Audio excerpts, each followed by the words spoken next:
So that is the first path to financial freedom. The second path is where you decide to be an entrepreneur. Here, it means that you are going to build a new system from the ground up, and it's a hands-on approach. What does that mean? It means you're going to be active. You're going to go through a creative process where you bet on your own vision and execution. Listen, 9 out of 10 of the time, this is not an option for you. You see, sometimes we have painted a picture, and some people have painted a picture to make it sound like the only way you can achieve financial freedom, live life on your own term, is to be an entrepreneur. No. If I had a way, I would not be an entrepreneur. I would want to rather be an investor. That's fun. Because you see, entrepreneurship is going to take life out of you. But it's an option available. And only a handful of people have what it takes to build something. Listen, when we talk about being an entrepreneur, we are not talking about the sanitary pads you sell in front of your house. Okay? That's tutobibidi. Like Shibdela would say, that is tutobibidi. You are buying something to eat. We are talking about being able to build systems, being able to build teams, being able to have leadership qualities, and give yourself 10 years, 15 years, 20 years so that you can become successful. So this is not a child's play. Now, this requires identifying a problem and building a scalable solution. The key word here is scalable solution. There are some businesses that are not easily scalable. Let's say you go into restaurants. Okay, you open your first restaurant. It's working well. Okay, how do you make more money from the restaurant? You need to open another one. You need significant amount of capital. That's difficult, right? So you need to find out, what business am I going to go into and how can I scale this business as fast as possible? And this is where technology is key. So you want to go into any business that you can use technology to scale as quickly as possible. Because technology will help you to become more productive, make more money by not carrying a lot of burdens or incurring significant amount of cost all the time. So how do you leverage technology to scale that business? It's a journey of high agency and high potential reward, guided by a rigorous understanding of the market and yourself. I'm not here to tell you which business you should go into, because the key thing about being an entrepreneur is identifying a problem in the marketplace and building a scalable solution. So I'm not here to tell you go into farming, go into exportation business, go into buying condoms and selling, go into a carpentry business, go into hiring of dresses. I'm not here to tell you the type of business you should go into. I am here to let you know that it's about identifying a problem and then building a scalable solution. So whatever problem you are identifying and trying to build a scalable solution, there are questions you must ask yourself and answer, and that will guide you whether you can be on this journey. So what are these questions? Now, these questions will actually give you the blueprint for your entrepreneurship journey. So let's look at them. Question number 1, identify a problem. What problems do you see in society and in the world that you can solve? What's the problem? What is the need? Every business you see today, 99.9% of the time, came out of a problem. So what problem do you see in your community, in your city, in your country, the world at large? What is the problem you are seeing? But you see, the fact that there is a problem does not mean you need to provide a solution to the problem. So the second thing is to assess the market. What is the size of the potential market or industry for the solution? What is the size of it? Because it has to be a profitable industry and it must be big. So for instance, in your neighborhood, you see people, you see some few cars that they go and wash their clothing and you see them hanging in their cars when they pass by. They are like, oh, I will start a laundry business here. Okay. Okay. The question you need to ask yourself is, how many people in your neighborhood will want to bring their things to the laundry? Or is there a way you can leverage technology that if you, no matter where your laundry business is located, you can get businesses from nearby cities or towns? Because maybe 3-4 people are, yes, taking their things to the laundry in your neighborhood. But the rest of the people, they don't see laundry as the best thing. They would rather sit down and wash it themselves. So you need to assess the market. What is the size of this market? How much profit am I likely to make? Is it a profitable market? Are many people in this market willing to pay money for a solution to overcome their problems? You need to assess the market. Third is to analyze the gap. The gap.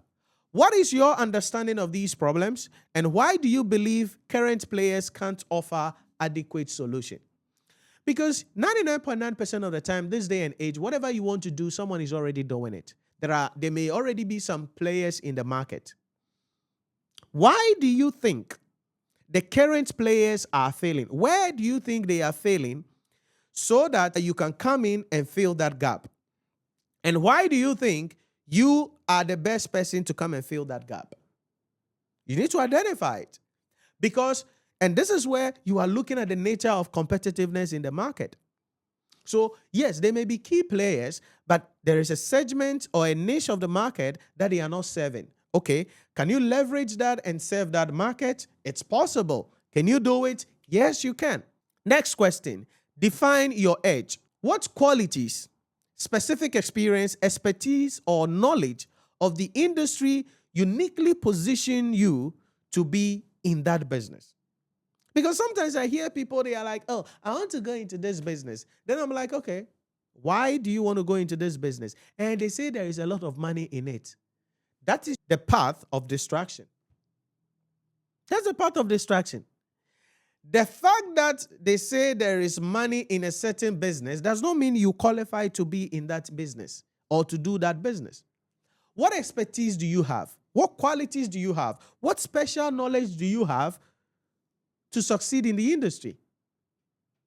How different are you going to run your business, do your things to succeed? So yes, that is why people will say that, everybody is making money with this thing. Me, I went to buy it and I started selling. I'm not making money. Yes, because you lack the qualities, you lack the expertise, you lack the knowledge, and you don't have what it takes to succeed in that market or in that industry. You need to stop it and go to something else. So what defines your edge? What gives you the competitive edge? What is it that will make customers switch from the key players, or customers sitting somewhere come and say, I want to do business with this person. I wouldn't go to the established entities or the key players in the market. What makes you different? What gives you the competitive edge? That is a question you must answer. Number 5, secure resources. That is, how much capital is needed to get started? And what other resources are necessary for success? This is where many people fall.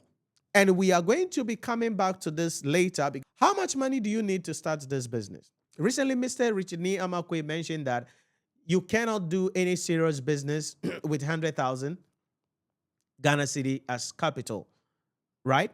Yeah, to some extent, he has a point.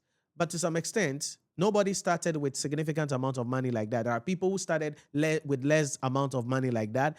15, 20 years later on, they have made millions of dollars. So how much money do you need? What other resources do you require? Because there are ways for you to get capital without having to bring in physical cash.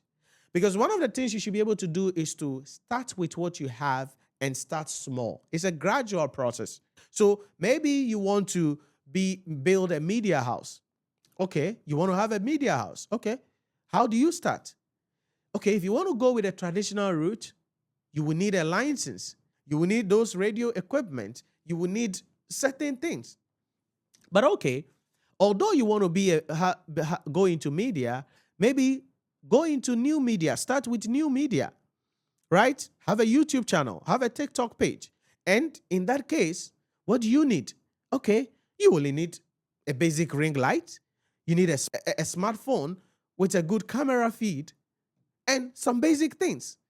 Then you have started. If you are consistent, you keep going, then you begin to acquire the necessary equipment. You begin to acquire the necessary resources needed. And you keep going, and it's a mindset you must have. You keep going. Then gradually you can transition from the new media into traditional radio or media or TV if you want to.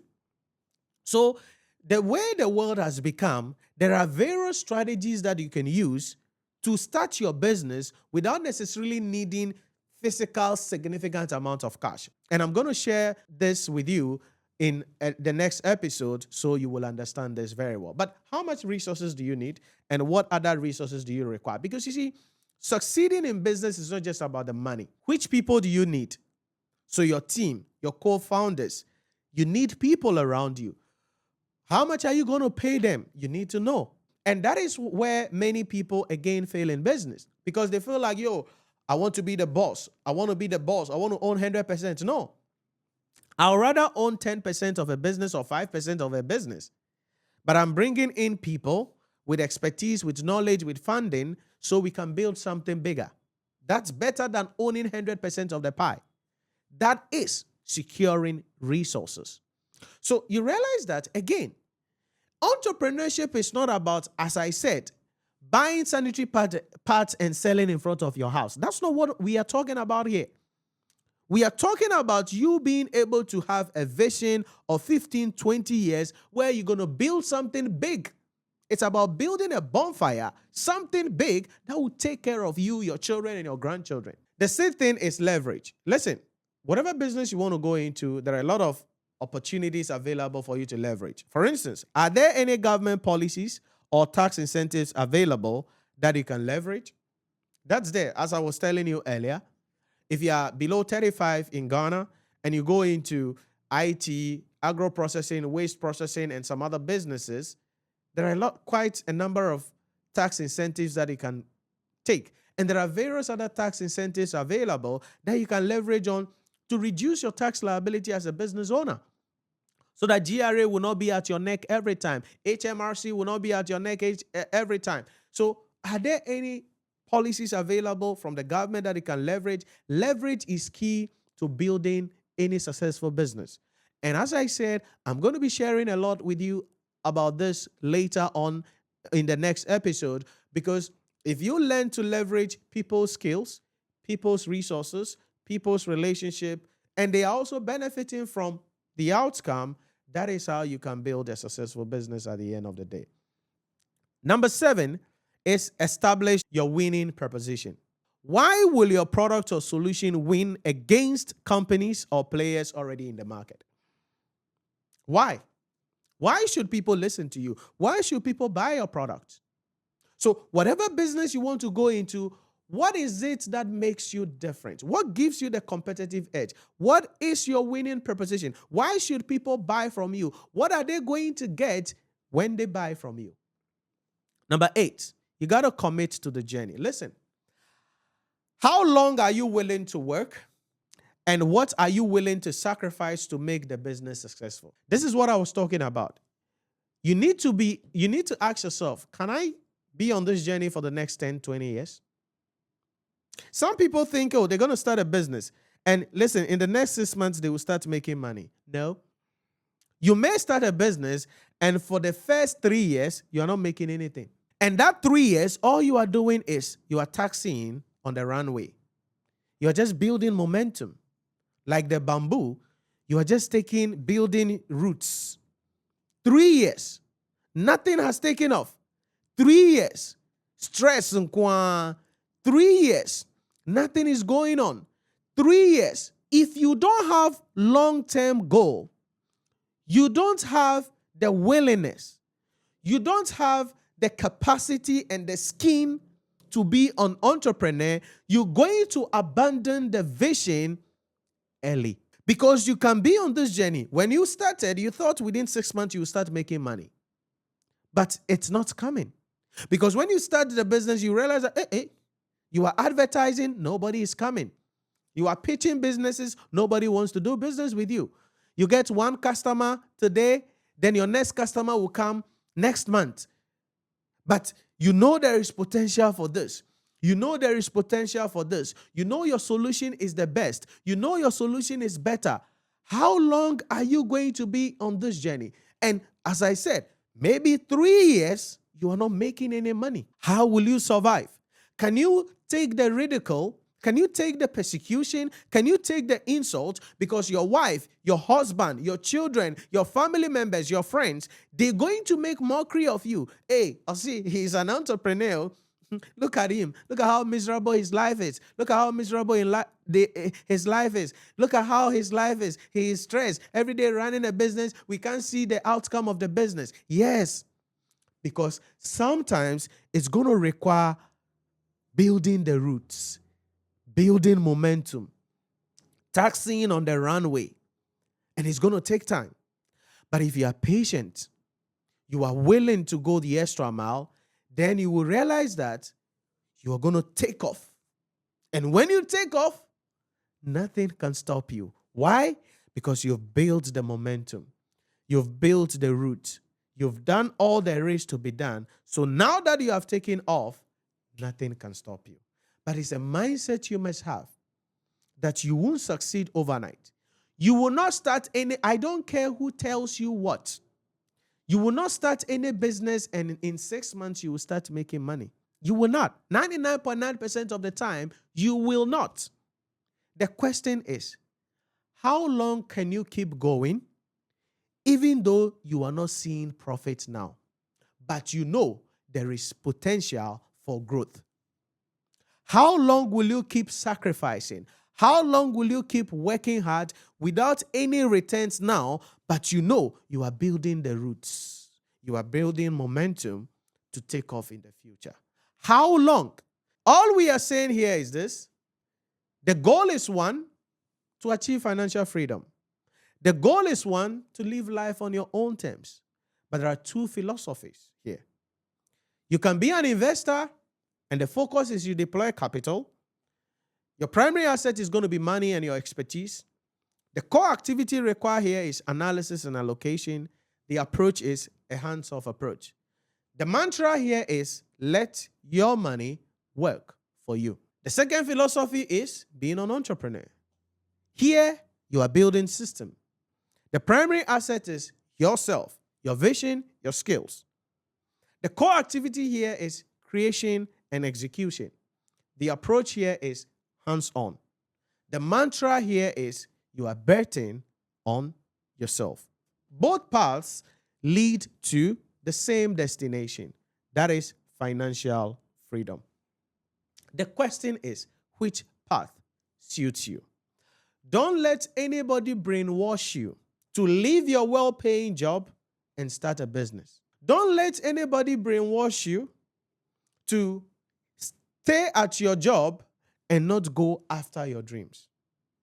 You must sit down and, armed with the various things we've shared in this podcast, ask yourself, which of these two routes will be best for me?